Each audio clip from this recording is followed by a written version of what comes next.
sitting here with Summer Wayans, who comes from a long list of famous people.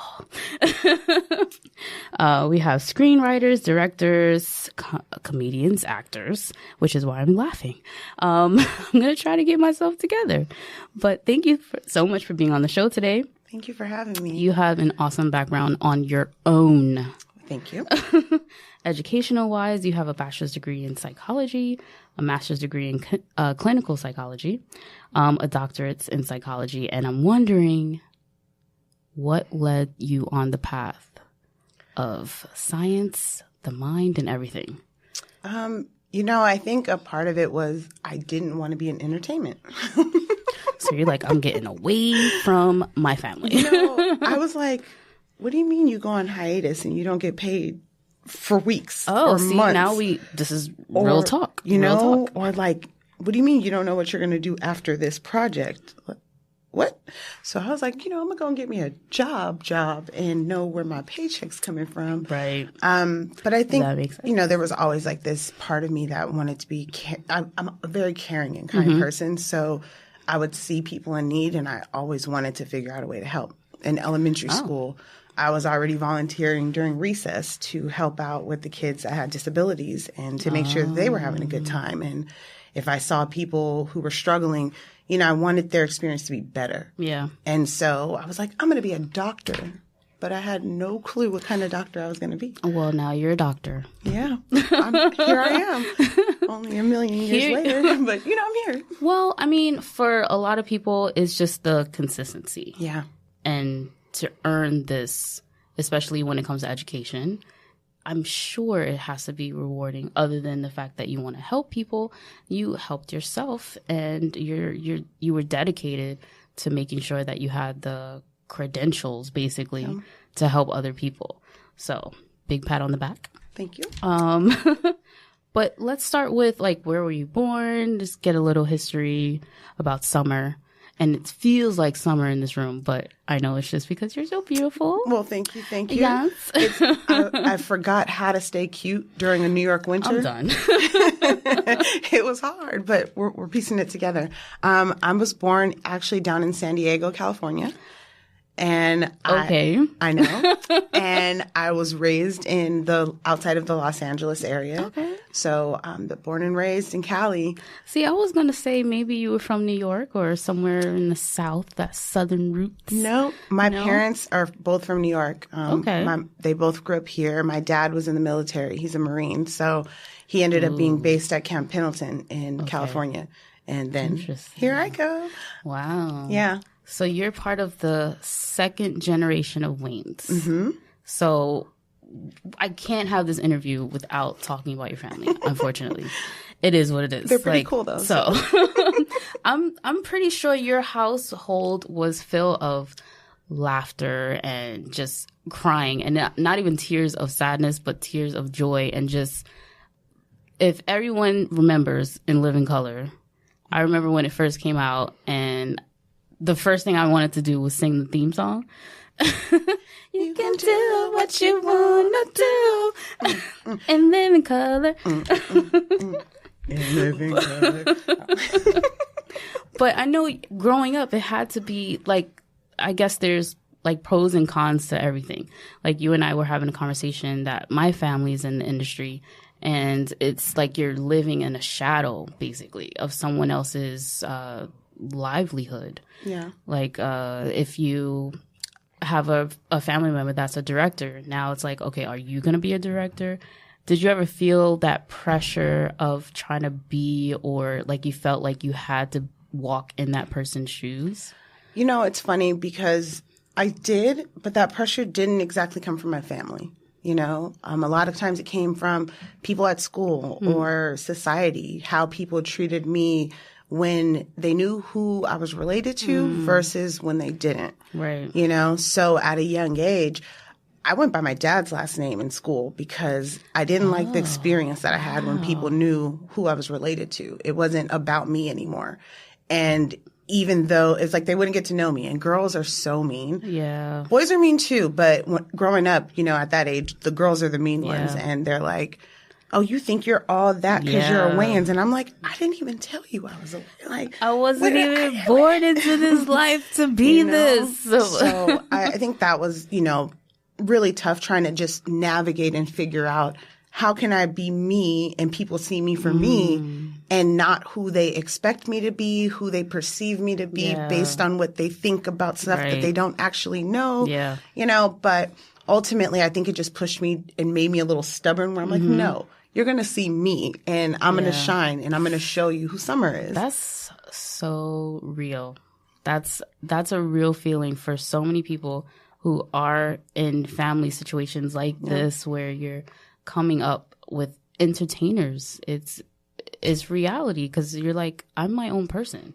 Absolutely. There are some times when you're like, oh man, I wish I could just call my cousin and be like, hey, can you just book this route for me real quick? But man, people think it's so easy. They're like, yo, it had to have been easy. You're spoon fed. And I'm like, nah. And I'm like, it wasn't easy for them. Yeah. You think they just gonna make it easy for us? Nah. Like, our no, family, we're big on, put in the work. If you want it, great. We'll support you. We'll motivate you, encourage you. Yeah. But you got to audition like everybody else, Even when I was a production assistant for my wife and kids, I interviewed for that job with other people. And I killed it. But and you were so close to Oprah in that picture. I was like, oh, can I just... Okay, can I tell you my Oprah story? I just got chills. I don't think you can see. I just got chills, okay? So this is my Oprah story. When they did the show and I'm sitting at my mom's and my mom gets a message from Keenan that's like, come to the house tomorrow at this time. Oprah's going to come over. And we're like, excuse me, read that again. You can't casually send a message that says Oprah's coming over. So we're like, okay, well, clearly we're there. So we go and we're pulling in and they kind of tell us, oh, you guys got to wait a second because Oprah just pulled up. So we all turn around and Oprah's behind us in the car and we're like geeking out, but trying not to because, yo, it's still Oprah. Right. When I meet Michelle Obama and I'm still going to be geeking inside, Yeah. So she rolls up and she's like, hi, beautifuls, she just called me, So we go up to the house and, everything happens. The show ends and afterwards everybody's taking these pictures and stuff and everybody wanted a hug with Oprah, Yeah. And I walked up to Oprah and she stops and she looks at me and she goes like this and she says, you're going to do great things. And when I tell you, I felt like Oprah just looked through my soul. Wow. I was like, I am going to do great things. Wow. I am doing great things. But I was just like, yo, Oprah saw me. Yeah. She didn't just hug me. She saw me. And I was just like, yo, I got an Oprah story. And speaking of great things, like you have a list of things that you have accomplished on your own. So let's talk about it. We got to explore these things, That Oprah story, though, man, that's deep. I love to be able to tell it. I do. That's so deep. It's really cool. That's so deep. But you've been I guess they would call you a plus size model. Why do they call you a plus size model? Well, I think historically modeling does not include women that look like me, that have curves. Traditionally, we're looking at very, very thin, very straight up and down kind of women and men because they wanted, I don't know if you ever heard the theory of models are like hangers. So you're not supposed to come with anything. You're supposed to be the hanger that the clothes hang on. Right. And so it's not about you. But over time, I think they've recognized that the average size woman is a 14. Yeah. And, there's more sizes than there was representation for. Yeah. So now they've created plus size modeling. Then we have petite modeling. And now there's now what was traditionally modeling is straight size modeling. Right. I saw a picture of Adele yesterday.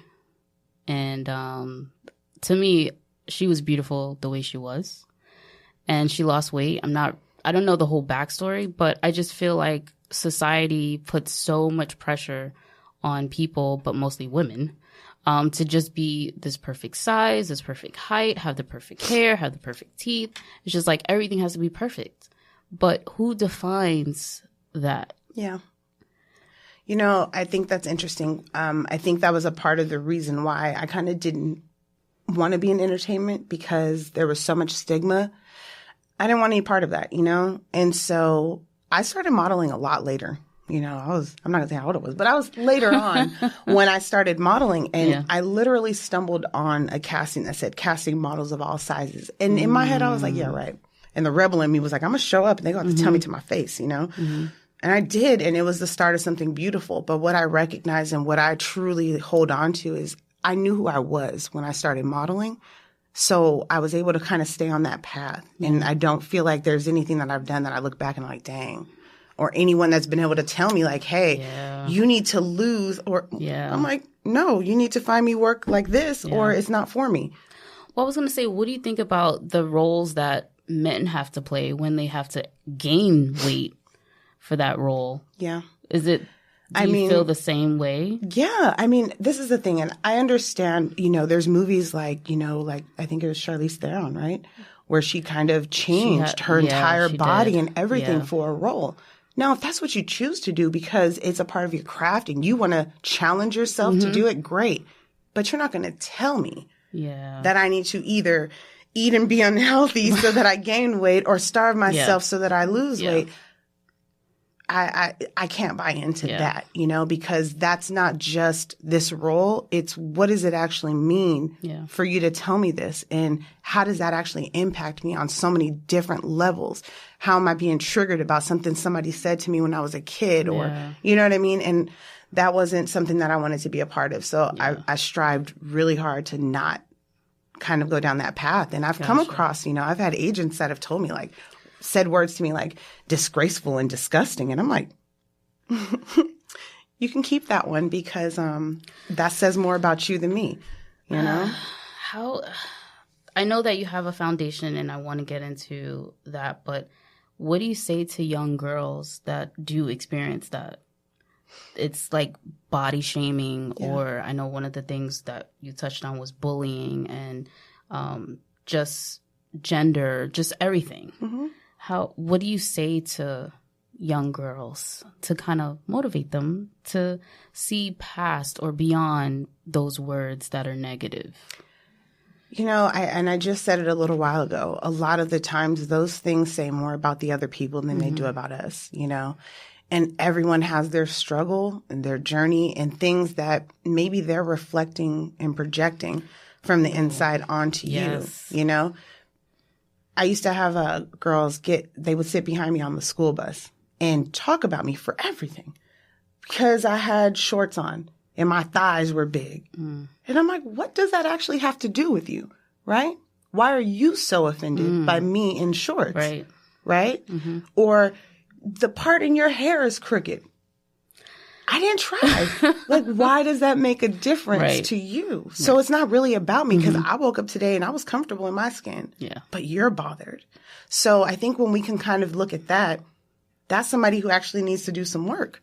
Right? It's not about me. Right. It's actually funny that you said that because Lizzo was actually on, I think she was on, I forgot which show she was on, but she went to the Lakers game and her butt was out.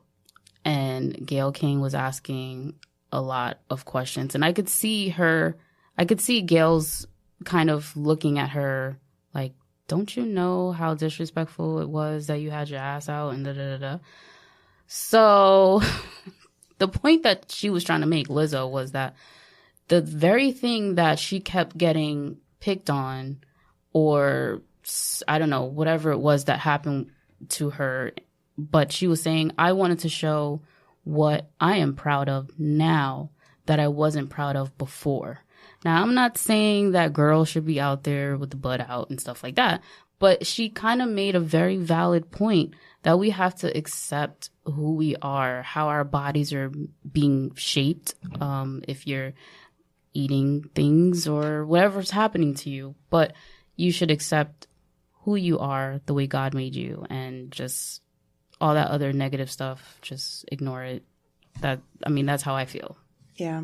I mean, I think it was interesting that it was as big of a conversation as it was. Yeah. And I had to really think about it because, one, I'm not going to the game with my booty out. But have I been to the game and seen girls with clothes on that are so small that it makes me question, of course, are those actually clothes? Yeah. Like, I've actually seen denim shorts that look like some chonies. They look like some straight up panties, you know, but somebody was wearing them outside. But that's not a conversation. Right. So it makes me have to go back and question, why were we so offended? And I say we as a society, not me, because it was what it was. Right, right. You know, I was just like, oh, she's showing her booty. Like, yes, girl, You know? get it. But why is it that as a society we were so offended that it had to be such a conversation that that's what people are talking about when she goes to interviews, when she has these amazing songs. She was just in a movie that killed. Like, there's so many other things to talk about, but we're talking about what? A woman's body. The world feeds into negativity. I have been doing this for a while, and I realize that people love drama.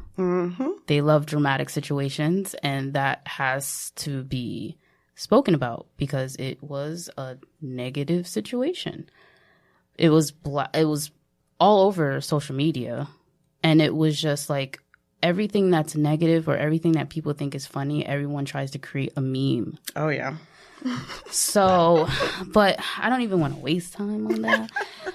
Let's get back to there's a lot of points in here with the things that you're doing between the Board of Trustees for Education Alliance, and then there's a Boys and Girls Club, and I mean there's a lot of things that you're doing, and it seems like your main focus is to bring awareness to a lot of things that are affecting us now. So I want to talk a little bit about your foundation and what your end goal is. Okay. So Wayans Girl Foundation, it's a foundation my mother and I started, Deidre Wayans. It's a 501c3. And what our whole purpose was is we were noticing that there were so many gaps between what somebody needed and the resource. So we started to try to figure out, well, how can we connect people to these resources? Right. So our first level was we started to partner with other organizations that were already doing things. One of our very first fundraiser events was for Chemo Buddies. And what they do is they create almost like a little care pack for individuals who are going through chemotherapy. Because that's brutal. I mean, it wipes you down. Yeah. So whether it be a soft blanket to keep you warm and comfortable, right? Yeah. Warm socks for your feet, right? Maybe a book, right? So the package comes with these little things that make those individuals who are going through that experience feel just a little bit better. The funds were to help them to kind of take care of some of their costs, right? Yeah. Because that stuff is not always covered by insurance. So being able to partner with people like that, right? And now we're in a stage where we're kind of like, okay, we want to do even more. Right. And at the same time, we have to be cautious not to kind of jump in and try to do everything because then it may not be as effective. So we're kind of taking our time now to really try to breathe and realize, okay, what is the thing that we can do? Yeah. And, you know, the way that it goes is I have all this book smart, right? And my mom has all these street smarts. So we're trying to find out where do we kind of line up, because educationally through the research, I understand all these different things. Right. But my mom has lived a lot of these things. Yeah. My mom grew up in the projects. You know, there was 10 siblings in a 3-bedroom with my grandparents. 5 boys in one room with a bunk bed, 5 girls in the other. You know, my mom was a teenage mom. My mom got pregnant when she was 16. You know what I'm saying? Yeah. I grew up here and don't have a kid at 16, don't have a kid at 16, but how do we get there? Right? So that I've found that through my mom's experiences, I've kind of picked up on those things educationally to understand it a little bit more. And now we're bridging those things together so that we can actually give that to the community. Yeah. So you were talking about awareness. That's been one of the main things that I've noticed. Understanding, knowing, right? Being informed. Yeah. That's how the change starts. We have to start to inform people on this is what it is, right? I've done groundwork where, you know, I tried to figure out if somebody were in a crisis with their mental health or if they didn't have housing and they had become homeless, how would they go about getting these resources? Yeah. I put myself in that situation and I went out and tried to get resources in Los Angeles and recognized, okay, so you go to the county building, You got to be there all day. You have to find a way there, right? Mm-hmm. You get there. You're there all day long. You may or may not be seen. You get seen. They tell you, oh, this is the wrong office for this. You got to go across town to this. I don't have any money to get there. Wow. Right? Yeah. Take a bus token. Okay. Go to the next office. You sit there all day. You fill out applications. What if I can't read or write that well? Right? Who's here to help me? What if I don't have all my physical abilities? Yeah. How am I getting from place to place? How am I sitting up in an office for 8 hours? Right? The way that they treat you when you have to go get these resources make you not want to get the resources. Right. Yeah. Right? So there's so many different things that it's like there's all these different hurdles that people don't tend to understand when they're telling people, go get these resources. They're out there. But there's a lot of barriers in place. Yeah. So I'm really, in a space where me and my mom are kind of going back and forth, doing a lot of brainstorming and really trying to come up with something amazing so that our missions individually and collectively can help our communities. Wow. That process that you just described is almost to the T of what happened with me when I first came to New York. I was here with my almost 2-year-old child, and I didn't know where to go, who to talk to, and I gave up. Right. So that providing that type of resource where people have questions and they're getting those questions answered right away is so helpful. It could mean life or death for a lot of people. Absolutely. So that is amazing that you just described it in that way, because it happens. Thank you. I mean, it's tough to try to explain something that you can understand through an experience. Yeah. But it's important for us to try. And I think that's why we're not being so hard on ourselves to make it, let's do this right now. Yeah. We're like, no, because when it's done, it's going to be what's actually needed, right. So thank you for saying that. That's like a lot of people, they start things and then they realize, I missed a step. So I'm glad that you guys are taking that time, that extra time that it needs to nourish the right way. Absolutely. Man, so many people are going to benefit from this. What do you need? How do we help you? I mean, right now we do have an email, wayansgirlfoundation@gmail.com. Okay. People have emailed us and kind of let us know what are the needs in the community, So we'd love to hear from people because they're the ones on the ground that are needing these resources. Yeah. Sometimes people are emailing us and they're like, my kid needs money for college. And I'm like, I would love to. We don't have that, but I've done that process. Right. So from a firsthand experience, I can explain this, that, and the other, right? And, I'm like, look at these grants. If you go to this kind of school, they can qualify for this. If you have low income, this is going to be the grant that you're looking for. This college has a diversity scholarship. This has that, So there's... now it sounds like you're getting into my job. There's stuff. I'm a financial aid advisor. Oh. So... See? If you need me, girl. I'm like first-generation college student. I had no clue what I was doing. Yeah. I was fumbling and stumbling the whole way through. People ask me, how long did it take you for your degree? And I'm like, how long did it take me or how long was it supposed to take? Because there's a different answer. But, I immersed myself in all different aspects. I worked in the financial aid department because I'm like, I'm seeing these loans come out, girl. And I'm like, I don't understand what this means. Right. And then I'm like, what do you mean this student has this much loans already? Yeah. And they're taking out that. How are they going to pay that back? Yeah. Nobody talks to you about that kind of stuff. So, it's me being informed so that I can inform other people. Exactly. And so everything that I learn, I'm like, okay, now how can I regurgitate that and give it back? You know? That's basically like I had a financial literacy segment, and we were talking about what I tell my kids all the time, like knowledge is power. And my guest was like, well, applied knowledge is power. So if you're giving the information, now how is it being applied? So if you're giving information, I hope that people are actually utilizing it. Absolutely. And the funny thing is, I even do it in therapy. I run groups. I facilitate groups and things like that. And even with my individual clients, I'm like, wait, so you want to get this to this step, but did you know there's these steps in between? And we'll literally take time during our sessions to fill out these applications because people don't understand that is a part of your therapy. Yeah. You know how much stress people go through trying to figure filling it out? Applications. Yeah. You know? So I'm like, let's do it right now. Like whenever I help my students do their FAFSAs, the free application for federal student aid, it is free. They're just like in a panic. And I'm like, take a deep breath. Take a step back. You got this. Yep. It's not as hard as it was before when I was going to school way long ago. It was all paper. Now everything is just click, click, click, click. Yes. It's like, awesome because once you do it once, you just can kind of renew it. But back then, oh man, everything was on paper. I had to sit there with a financial aid advisor and I was like, look, I don't know any of this. You fill it out. Absolutely. And they were like, no, we got you. But, you know, it's like you have to read things. Reading is fundamental. And we talk a lot about reading things. So with you being a 501c3, I'm sure there's like a lot of paperwork that had to go into that.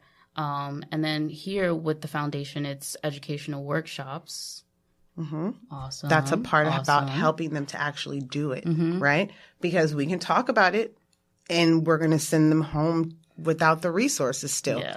They might have a little bit more knowledge, but let's actually bring them in and let's sit down with them and let's actually go over it. Right. Let's help them to figure it out. Let's connect them to people who can figure this out with them, right? Almost caseworker kind of thing. Yeah. I think one of the things was also like wellness.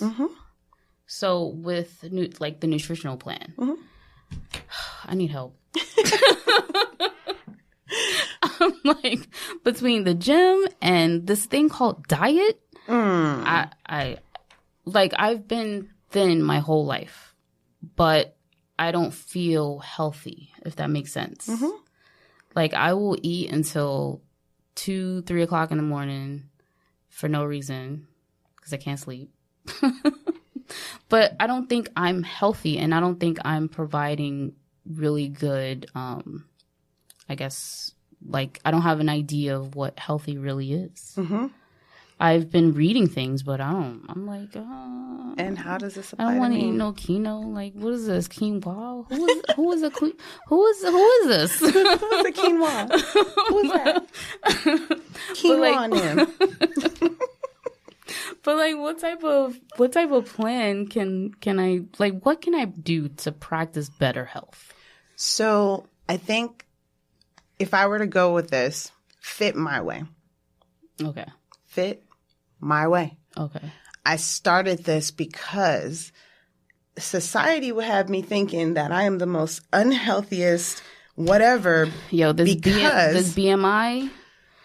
So I go into my doctor. I'm obese, by the way. I'm morbidly obese, according to this lovely chart. And I was like, yo, just that alone made me have to go to therapy and talk about it. I was like, wait a minute. So morbidly obese, I mean, am I going to die? What's happening?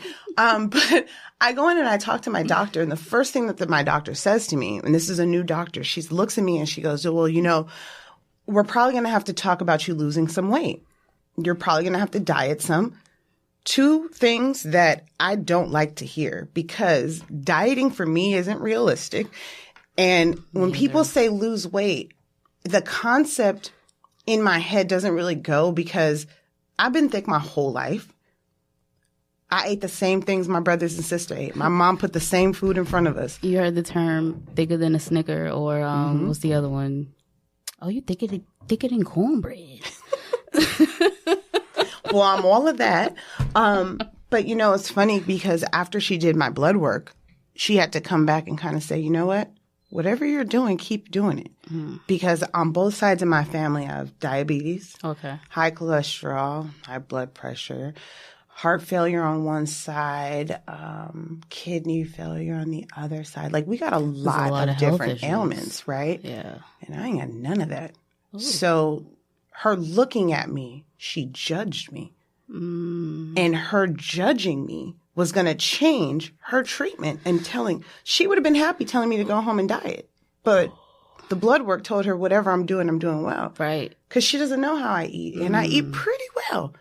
But it's because I started educating myself on what I'm putting in my body and what it does. How does it fuel me or not? Mm-hmm. And I'm not to say I'm not going to have, you know, the slice of cake or in New York's case, pizza, because I love pizza. Right.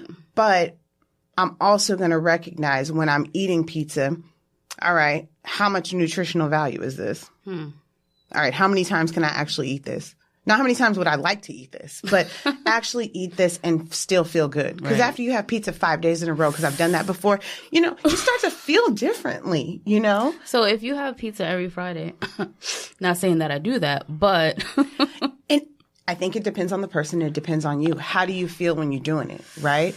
Because sometimes you had a hard week and maybe you don't feel like cooking. And maybe, you know what, that's going to be that comfort food that makes you feel good for the day. Cool. Maybe I am going to go to the gym 5 days this week. Maybe I'm not. My point is to do it my way. And by my way, I mean understanding what's good for me. So for me, I feel better when I'm active. Yeah. I've always been active. I was a cheerleader from 5 through college. So I like to be active. Yeah. I feel good when I'm doing it. I don't really go to the gym all the time. I have a gym membership, and when I'm feeling it, I go and I do it. But I'll make it a point to take the stairs more. I'll walk more. I'll play with my dog or go on a hike or do taekwondo or yoga. My gym membership is probably laughing at me right now. But that's the thing is like, why do we feel like we have to do one thing, right? Yeah. There's so many different ways on being fit and feeling good, right? Some of it just involves moving, right? Putting on some music and dancing in your Michelle living room. Obama. Hey, one of my favorite things to do. When she said that, I was like, that's my girl. Yes. You know, because those are the things that you do at home and you feel good when you're doing them. True. So that's good for your mental. Yeah. And it's good for your physical. So, you know, people always ask, you know, well, how much mental versus physical do you think it is when it comes to wellness? It starts in your mental. If your mind's not right, you're not going to be okay. Right. That's when we start seeing people working out to a detriment, right? That's when they're hurting themselves to achieve this body image that may or may not be realistic for them. That's true. I'm not going to be like, oh, yeah, I'm going to lose 100 pounds by next month. What is 100 pounds? Right? I'm like, instead, my goal is to feel better. You know, my goal is to be able to look in the mirror and say positive things to myself. Right? My goal is to do yoga once a week because when I do yoga, my body feels really good, stretched out, and I actually feel calmer. Right? It's recognizing how the things that we're doing actually impact us, good or bad, and then making an informed decision to make that choice. Very true. Fit my way. I'm telling you, that's the way because I can't diet or whatever. Yeah, I might do some protein shakes, you know. Maybe I might have a bunch of salad this week. Maybe I'm eating kale and sweet potatoes. But that's because I like that. Right. And now that's become a new way. It's not like you're starving yourself. No, I like food too much, you know. I do. Food. Hashtag foodie. Oh, yes. And, you know, I cook a lot. And cooking I've found to be very beneficial because I can go out to a restaurant, right, or to a fast food joint and get something. Yeah. Not knowing exactly what's in it, not knowing how it was prepared or stored, right? If I make it at home, I get to put the seasonings in that I put in, the herbs that I want to put in, right? Yeah. The right amount of sugar, right amount of salt, whatever it is that you cook with. But I get to choose, and I get to also choose what I'm going to leave out. Yeah. You know, I'm not going to fry this. I'm going to put this in the oven. You know what I mean? I see. Taking back the power. Okay. So how can people get on this plan? I'm all excited. Pumped.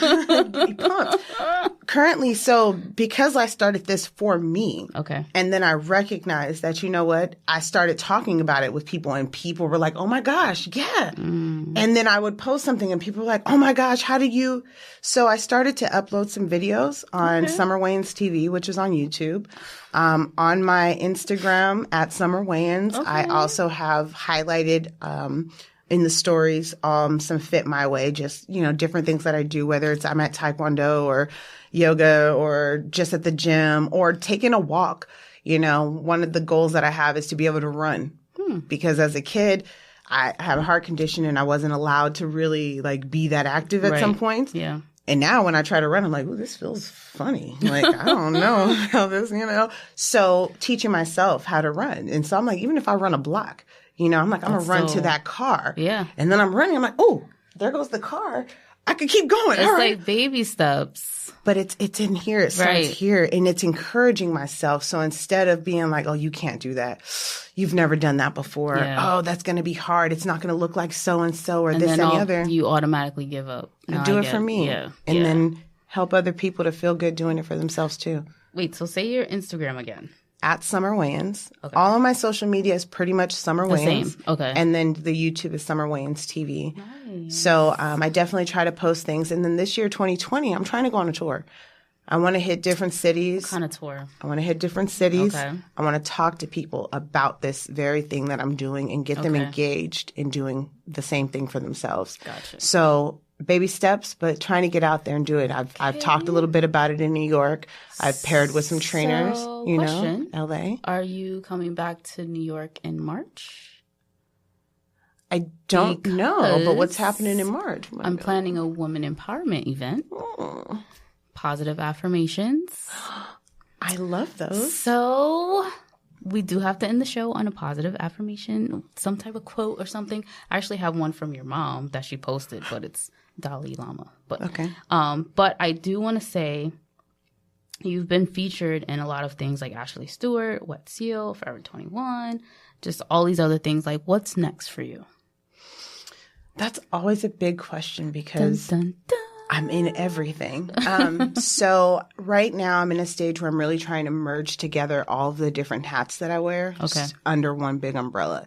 And Fit My Way has been it. It kind of keeps together the mental health aspect. Yeah. It has to do with the fitness, right? Feeling good and looking good has to do with what I do with modeling, right?